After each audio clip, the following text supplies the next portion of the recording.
with the steel bridges from concept to delivery lecture series. And today we're going to be doing lecture 4. To remind you, the education packet is divided into these 6 lectures.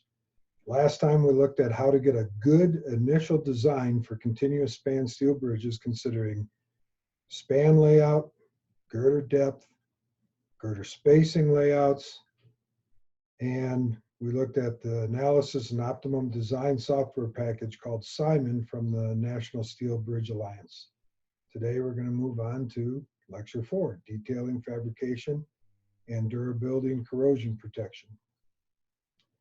So last time we did look at economical multi-span steel bridge design and the design software Simon. In lecture 4, we're going to take what we learned there in lecture 3. We're going to take it further by discussing the available steels that we can use in our bridges, talk about their availabilities and how selection of those steels can be important in the economy, how to design details for practicality and economy. Because picking out the girder is one thing, but then we have all sorts of details that we have to spec out. How the design is fabricated in the shop. We're going to actually look through pictures of a bridge going through a shop. And then we're going to finish up by talking about durability and corrosion protection for steel bridges. We will start by looking at the different types of steel grades we can choose when designing a bridge. Then we will review the fabrication and constructability recommendations that we learned last time, before looking at those practical detailing of splices, stiffeners, cross frames, and that kind of thing for economy.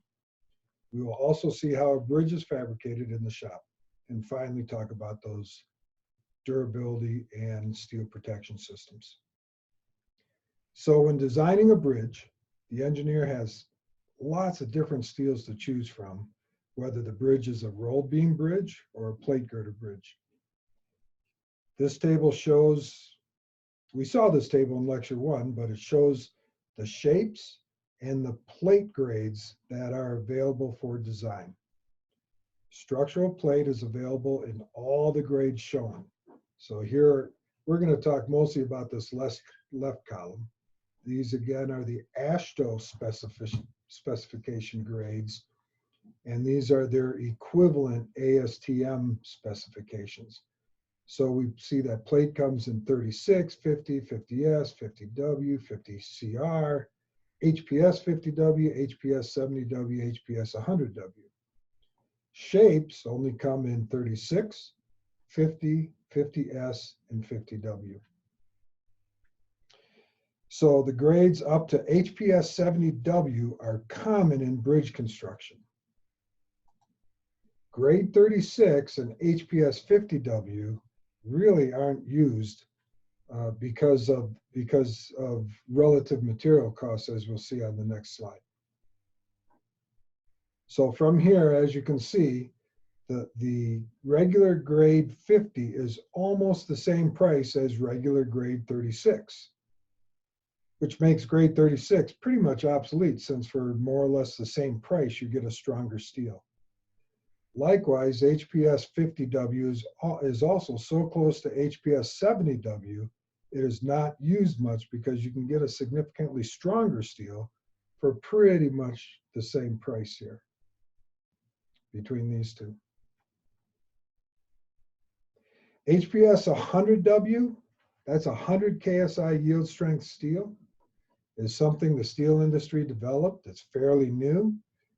Currently quite expensive, as you can see, compared to the alternatives, and has not become a common bridge steel. For one reason is that, yes, it's very high strength, which means the sections are quite a bit smaller. And then you start coming into deflection problems and vibration problems. So it's not a real good bridge steel at this time. 50CR, that's a 50 KSI steel with chromium in it, is also quite expensive, as you can see down here. In fact, it's the most expensive one shown here. And it comes with, however, it comes with significant benefits for harsh or corrosive environments where the extra performance is worth the extra cost. So we will look at weathering steel, the 50CR, which is a stainless steel, and other corrosion protection systems later today. So when beginning to lay out a steel girder, the selection of plate sizes is critical, not only from a design capacity standpoint, but from an economic standpoint. Obscure plate sizes can dramatically increase the cost of a bridge. Steel comes in so many shapes and forms, the designer can do pretty much anything they want to. But if you stay practical, it becomes more economical. This table here provides maximums for the 3 largest plate producers in the United States.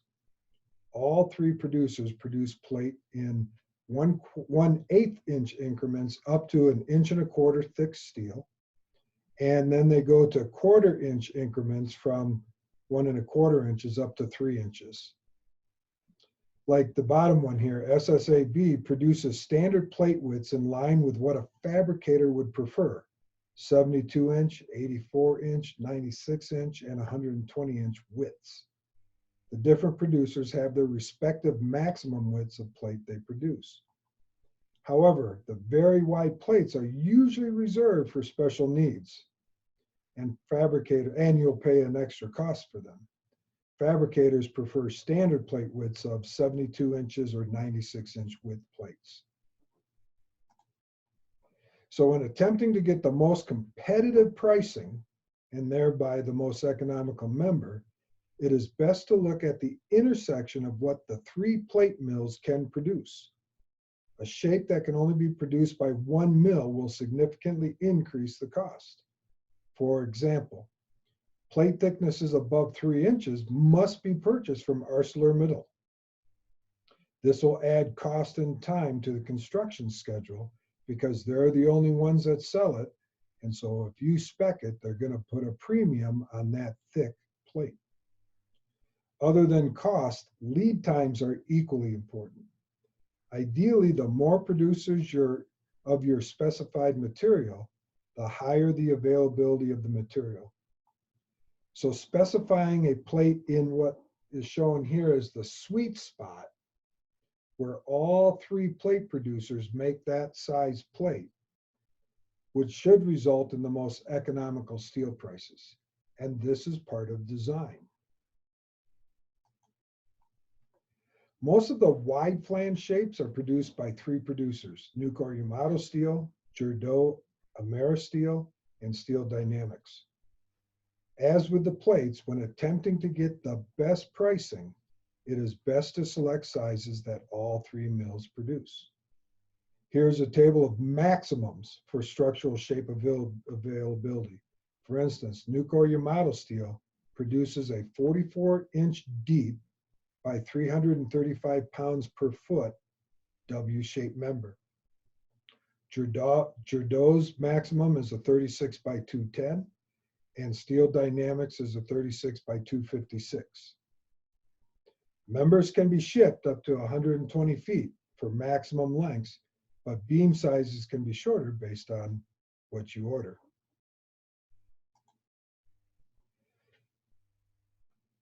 When we're designing with W shapes, we want to look at the published rolling schedules that'll give us an idea of how often a shape is rolled.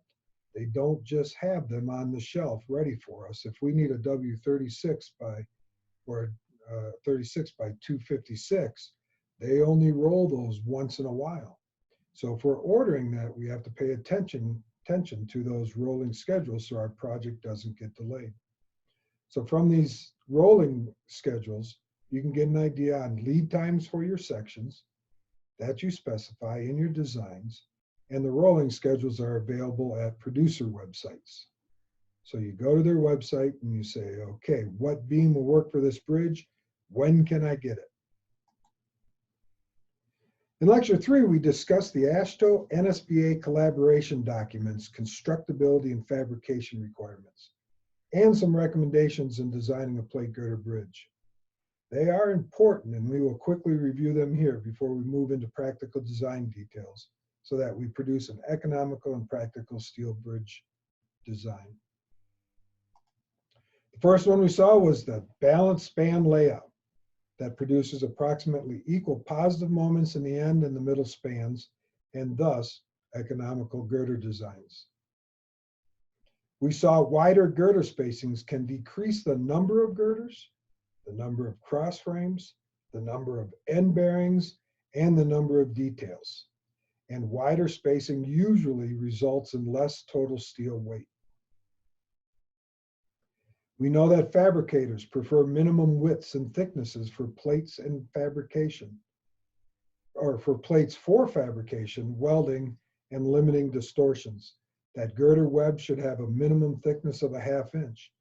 The flanger should be a minimum of 3/4 by 12 inch. And stiffeners and connection plates should be a 1/2 inch minimum. If we have a bridge without depth limitations, we saw that it is recommended to choose the web depth from the recommended span to depth ratios and the thickness from a practical depth to thickness ratio of about 100 to 120. This usually produces a partially stiffened girder, which is probably the most economical. And for normal bridges, longitudinal stiffeners should be avoided due to the fabrication costs. And they can bring in some fatigue problems that we don't need to consider except for very deep girders. And we learned that there are requirements for the flanges to ensure compactness, lateral stability during construction, and good performance. We have the ability to transition the web and the flanges for a more economical design. We saw that in lecture 3. But that there were also recommendations on thickness increments and those transitions. Welding 2 flanges together is easier if they are the same width for section splices in the fabrication shop.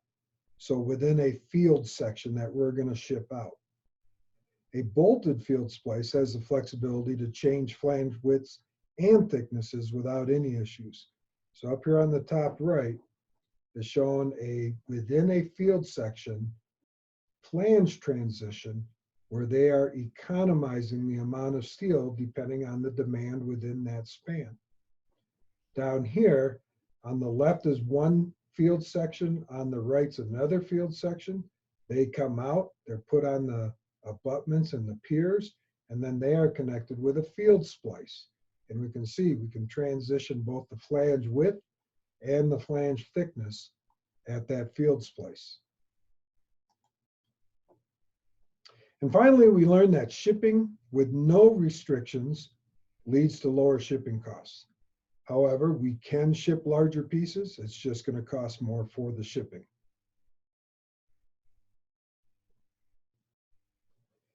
But the design of the web and the flanges is just part of the cost of a steel bridge, that there are the details that can really affect the economy of the steel girder.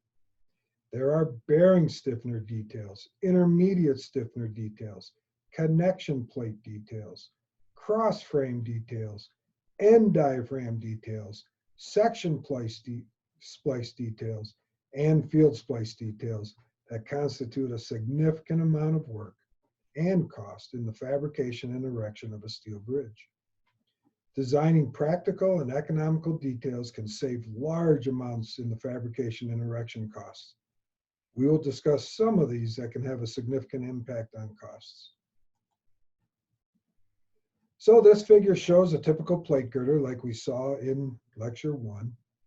So it's a typical plate girder section built in the fabrication shop and shipped to the bridge site. So here is the left end, and then over here is going to be the right end, and over here it's going to end, and there's going to be a field splice that connects it to the next field section.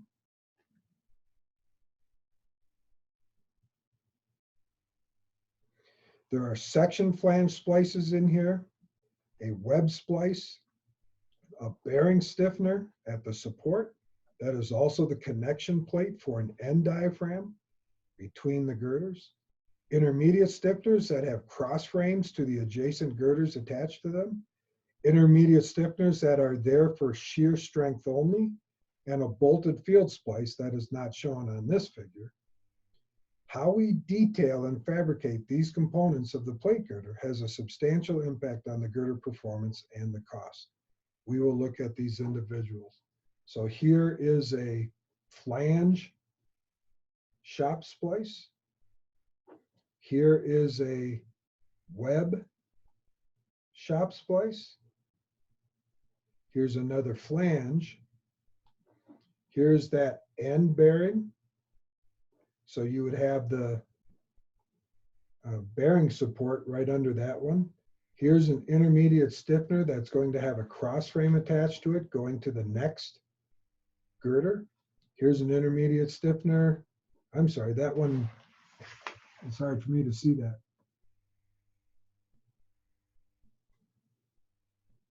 Yeah, we'll just say that one, this one does not have a cross frame to it. That one might. And then you have the stiffeners that are just there to increase the shear capacity of the girder itself. So we see all these details when we lay out a girder, and where these transitions are is bridge design. So this is the section flange splice detail that shows a flange transition from a thinner flange to a thicker flange.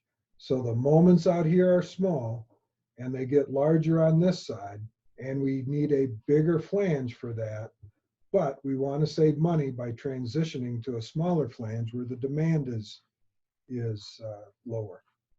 The thicker flange is beveled for the complete joint penetration weld between the two plates. What is called slab welding in the fabrication shop, and we'll see a picture of that coming up, is easier when the width is the same. And when we strip these flanges out of a plate that comes into the shop, stripping the same width flanges from a large plate saves on steel waste. We also see that the flange splice has to be at least 6 inches away from an intermediate stiffener or connection plate. For the web transition, so this is the web splice here. It's rotated 90 degrees, so it looks like a flange splice, but this is the web coming in, and this is the web going out. And there's two cases. Case one is above here, and case two is below here. So for a web transition, if the thickness changes significantly, a bevel is required for the thicker plate for the complete joint penetration weld. This is shown above the centerline drawing as case one.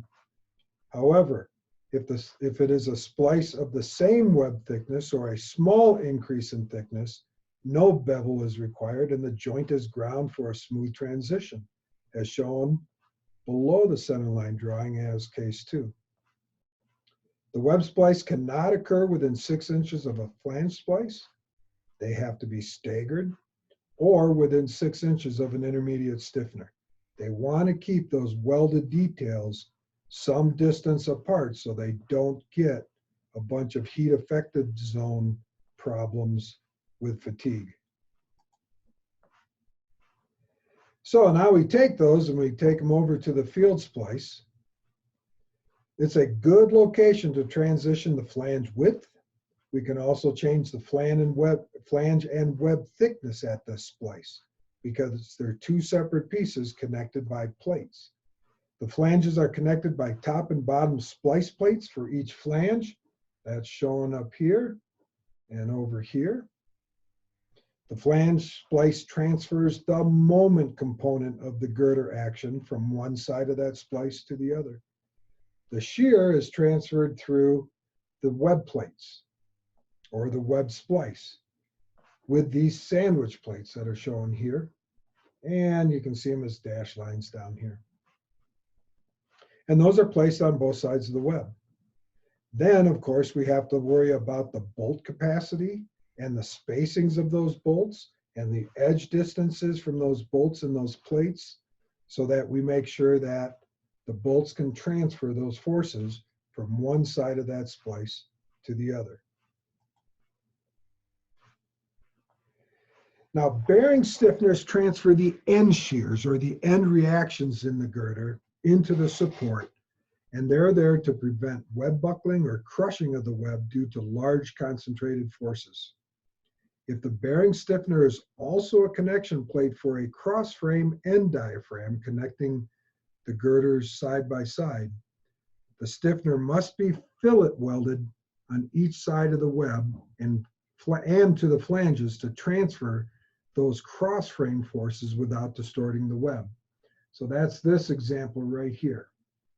If this is a bearing stiffener and there's going to be a cross frame that goes to the next girder, you have to attach it to both sides of the web. That's what this weld symbol says. And to both sides of the flanges at the top and the bottom. That's what these two weld symbols say. Intermediates, if it is just a bearing stiffener, then we do have to weld it to the web because that's what it's protecting. But we can just do what's called fit to bear on the flanges. We don't have to weld it up there, which saves fitting and welding costs. Or we call that a tight fit, no welding to the flanges, since there are not those cross frame forces trying to distort that web. Intermediate stiffeners without cross frames attached are there to stiffen the web for shear resistance. They may be on only one side of the web, or they can be on both sides of the web. And that's this drawing here. We weld it to the web, but we don't have to weld it to the flanges. Well, no, I'm sorry, I think we do have to, yeah. For the flanges, option 1 is to weld the intermediate stiffener to the compression flange up here and leave a gap at the tension flange down there. And option 2 is to just weld it to the web and then just do the tight fit to the top and bottom. Because again, an intermediate stiffener without a cross frame is there to stiffen that web. And there are not those cross frame forces which are trying to force it out of plane. Now, stiffeners also used as connection plates for the cross frames also act as intermediate stiffeners for the shear resistance, but because the cross frame forces are there, they are welded to the web and to both flanges as shown here. These look like small differences in detailing, but welding is expensive and fitting is expensive. And so if we can save money by doing these, we will have a more economical girder. Cross frames are expensive to fabricate and erect. There's no doubt about it. So the simpler, the better. They are there to maintain the plumpness in the girders, especially at the supports with the stiff end diaphragms, and to laterally support the girders during construction loads before the concrete deck hardens. They also serve to increase the lateral stiffness of the whole bridge system. Economical cross frames have much of the frame built in the shop where it is easier to lay them out and weld them. Then they are shipped as pieces to the site and simply lifted up and bolted into place during erection. There are many different configurations of cross frames in use. Here, the AASHTO NSBA collaboration document gives cross frame designs that are practical and economical. Complicated cross frame designs can significantly increase the cost of a steel bridge. So for instance, if we're looking at this K bracing or this K bracing or this X bracing, everything you see here is built in the shop. And then these holes are there to where they just take a crane or a piece of construction equipment, lift it up there, put these bolts in there, and it is erected. For simple bridges, we can use very simple diaphragms where this is just a channel section or a bent plate section, which literally can just be lifted and bolted into place. So now we have designed a bridge with economical webs, with economical flanges and details. We've run Simon maybe, and we've moved around our shop splices to optimize how we can save money there. We've moved around our cross frame spacing so that we can get good flange sizes. We've done all that. And then we go in and we do those details and we make them practical and economical. Now that bridge is ready to go to the fabrication shop. And next we will take a quick tour through that fabrication shop to see how our bridge comes in as a plate and goes out as a steel bridge girder. So after the fabricator takes the designs and determines how many plates and how wide and what thicknesses and quantities of plates that are needed, the raw plate material is delivered to the shop, awaiting fabrication. Shops are usually just very long buildings where the steel comes in at one end and a girder goes out in the other. So all of these plates and all these webs and flanges and stiffeners are pre-blasted, just kind of like a sandblast type thing or a beam blast or a steel ball blast to clean them up. And that helps with the cutting of the flanges and the webs and the stiffeners, and it facilitates the future welding that's going to happen. So this is a web that plate coming out of a blast cleaner. Then the webs and the flanges are stripped on a cutting table to correct widths with a plasma torch. They'll cut the flanges out of the thicker material. They'll cut the webs out of the thinner material. So now you have these flanges and these webs.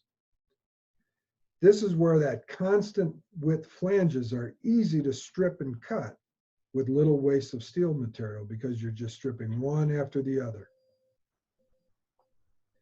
So this is a picture of that slab welding I was talking about, where this is within a field piece or a field section, and they're transitioning a smaller flange to a thicker flange, or maybe just the same size flange because of the length of the flange materials.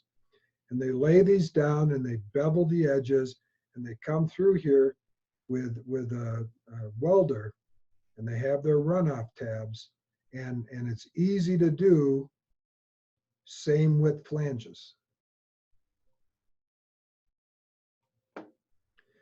Now they take these flanges and these webs and they put them together and they push them together, and we weld the flange to the web by the submerged arc process that runs the weld along the length of the section. Now it takes 4 fillet welds total for both sides of the web for both flanges, 2 at the top and 2 at the bottom.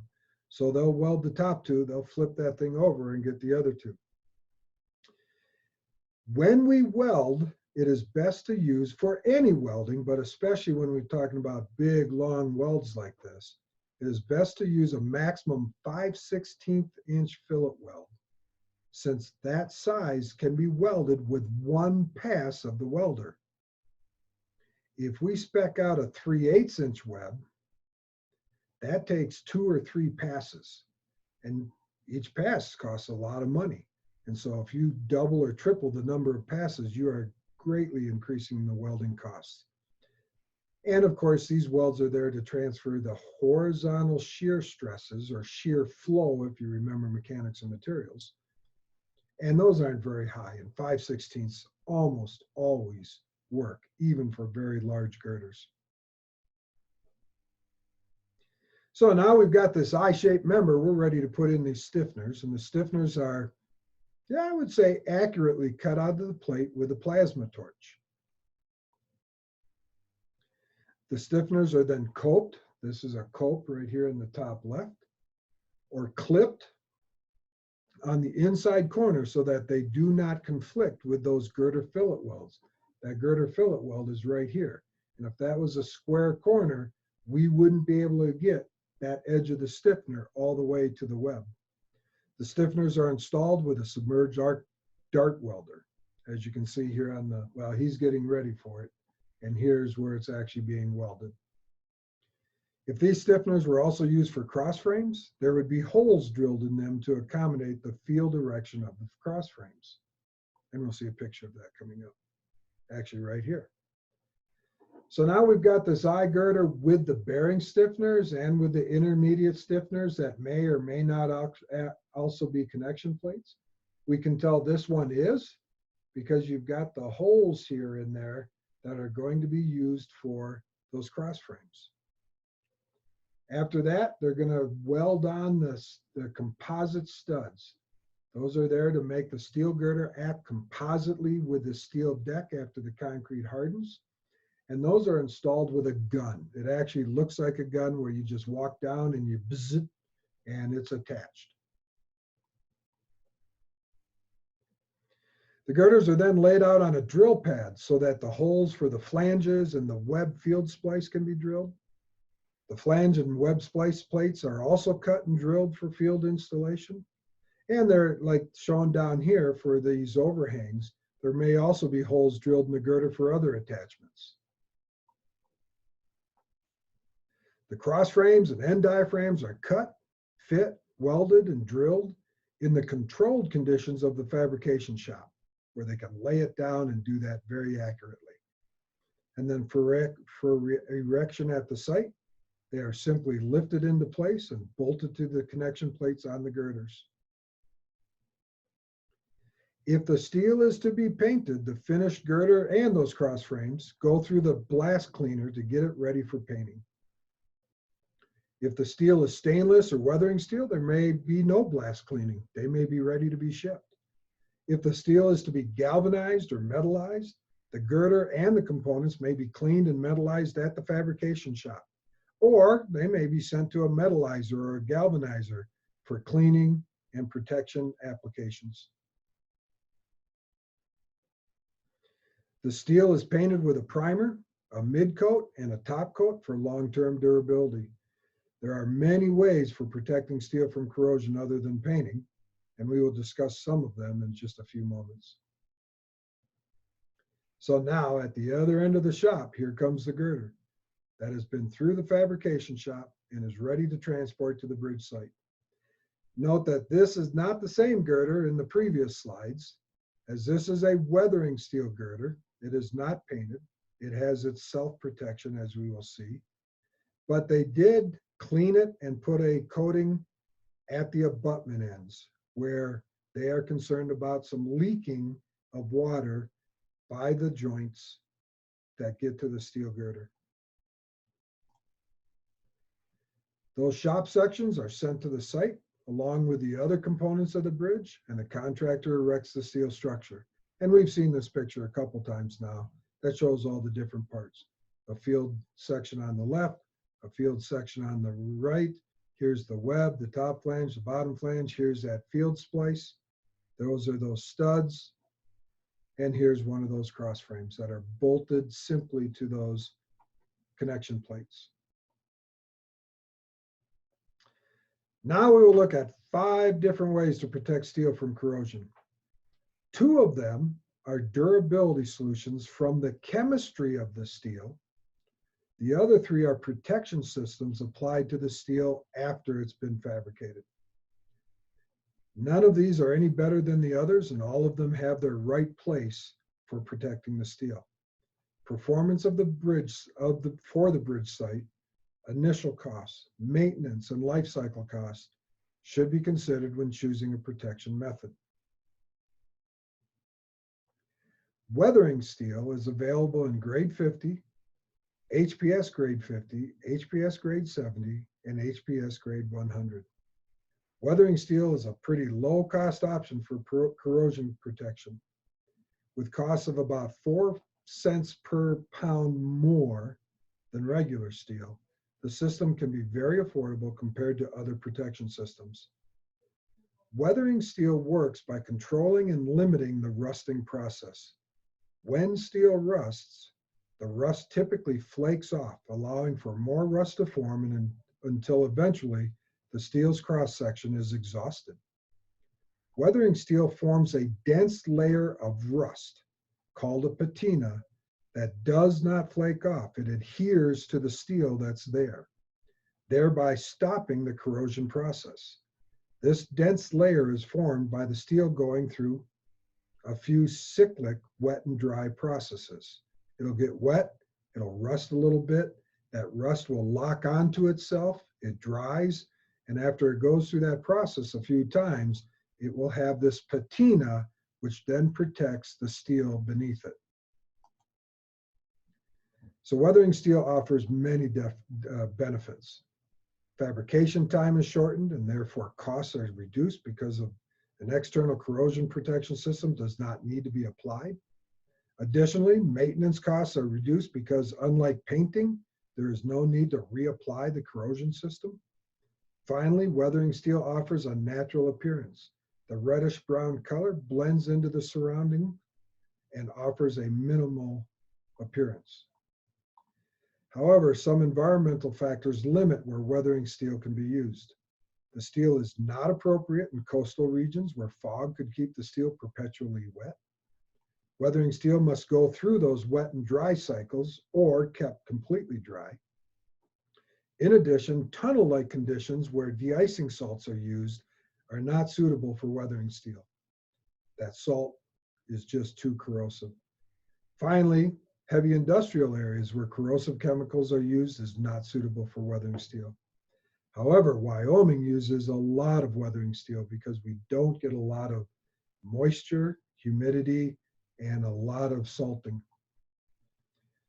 So the Federal Highway Administration is in the process of updating their recommendations for where weathering steel is suitable. Weathering steel has been successfully used across the country for over 50 years in a variety of environments. From the Southwest to Florida up to the Northeast, where heavy snows occur, weathering steel is performing pretty well. So ASTM A709 50CR, that's its official name, a form of stainless steel, is the Cadillac of steels for corrosion protection. There is also a proprietary version called DuraCore A1010 from ArcelorMittal. Because of the costly chemistry, namely chromium and nickel, and heat treatment, it is also an expensive steel. However, the corrosion protection is superior, especially in corrosive environments that can make 50CR the economical choice. 50CR acts like any other steel in fabrication and weldability, so no new technologies are required for its use. The method of corrosion protection is similar to weathering steel, where there is this patina formed that protects the steel underneath. This figure that shows corrosion tests of different types of steels pretty much tells the story of 50CR. The vertical axis over here is loss of steel through corrosion plotted against years of exposure. The top curve is plain A36 steel, which by far has the greatest loss, as expected since it is not a steel that has been manufacturing for resisting corrosion. An A36 steel bridge would need to be painted, galvanized, metallized, something to protect it against corrosion. The next three plots here, or sets of data here, are all the weathering steels. 50W, HPS grade 70W, and HPS grade 100Ws. These are steel types that are used to protect against corrosion by the steel type itself. They do not need additional protective coatings. However, they do show steel loss, and that is why they may not be suitable for corrosive environments. The 50CR, or the A1010 down here at the bottom, stainless steel has very little corrosion loss over long periods of time. Looking at these plots, the 50CR has less than 10% of the loss of the weathering steels. This is the Cadillac part, but Cadillacs are also expensive for first cost. However, 50CR could be the most economical steel for corrosive environments where the other protective systems cannot work, like galvanizing or metallizing, or would need extensive maintenance, like repainting to maintain the corrosion protection. Hot dip galvanizing is where the material is completely immersed in a huge bath of 98% pure molten zinc, maintained at approximately 840 degrees Fahrenheit. While immersed in the kettle, the zinc reacts with the iron in the steel to form a metallurgical bond of zinc-iron intermetallic alloy layers. The immersion process ensures that even the insides of hollow and tubular structures and the threads of fasteners are galvanized for complete and uniform protection. Hot dip galvanizing provides 3 levels of corrosion resistance for steel: a barrier protection, or adhesion to the base metal, and abrasion resistance; cathodic protection, where the zinc will sacrificially corrode to protect the underlying base steel; and the zinc patina, similar to weathering in 50 CR steels. This is a time to first maintenance plot for galvanized steel products. So on the left side, you have time to first maintenance, and on the right, on the horizontal axis, you have average thickness of the zinc in mils. Time to first maintenance is defined as 5% rusting of the base steel surface, which means that 95% of the zinc coating is still intact, and an initial maintenance is recommended to extend the life of the structure at that time. According to ASTM A123, the governing specification for hot dip galvanizing, steel 1/4 inch thick or greater must have at least 3.9 mils of zinc on the surface. That's shown by the red line. So this data shows that even in a corrosive industrial environment, that would be this bottom one right here, the expected time to first maintenance is over 70 years.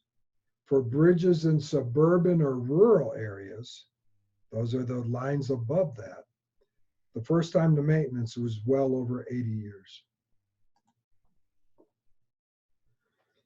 So for metallizing, zinc is sprayed onto the steel. This is accomplished by feeding zinc powder or zinc wire into a heated gun, where it is melted and sprayed onto the steel using combustion gases and or auxiliary compressed air. Metallizing can be applied in the shop or in the field, but is most commonly applied in the shop. Metallizing can be applied to materials of any size and is often used as an alternative to or in conjunction with hot dip galvanizing when the part is too large for immersion into the galvanizing kettles. I said zinc, but there are 3 metallic combinations of metallizing. The first one is 99% zinc powder or wire, or 85% zinc with a 15% aluminum, or a 99% aluminum metallized coating, which is rough and slightly porous, and it is often sealed with a low viscosity polyurethane, epoxy phenolic, epoxy, or vinyl resin. However, as the metallized coating is exposed to the atmosphere, zinc corrosion products do start to form, and they fill the pores, providing consistent cathodic protection.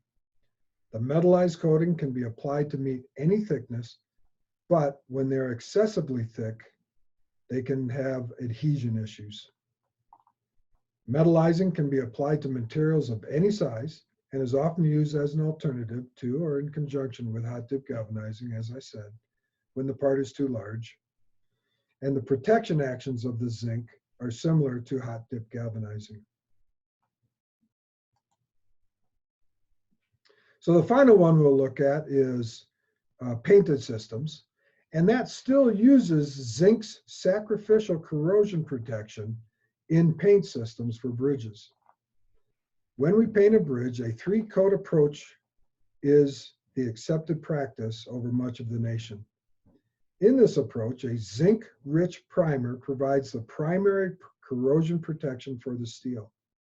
Then an epoxy midcoat provides an excellent moisture barrier and adds physical protection to the zinc primer.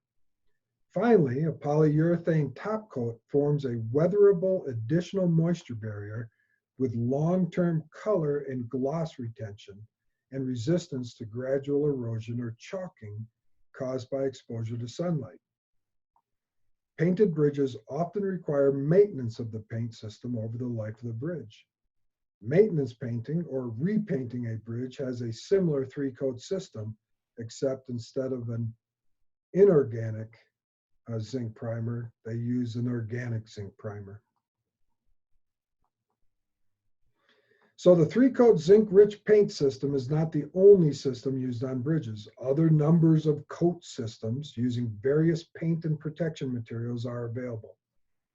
In addition to the application of these paint systems directly to steel, it is possible to apply paint systems over hot dip galvanizing or metallizing, and this is known as a duplex system. This achieves the benefits from both protection systems, but of course, with the added initial cost since you must pay for both the protection systems initially. And then finally, of course, a huge benefit of painted bridges to at least many people is that the owner can choose pretty much any color for the steel bridge. So that concludes lecture 4. In lecture 4, we learned recommended details for splices, stiffeners, cross frames that are practical and economic for steel girder bridges. We also saw how bridges are fabricated and protected from corrosion by durable steels or protective coatings. In lecture 5, we will introduce some innovations that use modular designs for foundation systems and superstructure systems for building bridges with what's called accelerated bridge construction, or ABC. Accelerated bridge construction has become an important part of the bridge industry in that it reduces on-site construction time and disruption to the public, and it improves project delivery time and work zone safety. So again, if you are interested in more on these topics, you are welcome to visit the shortspansteelbridges.org website, and the Alliance does work on Twitter and Facebook.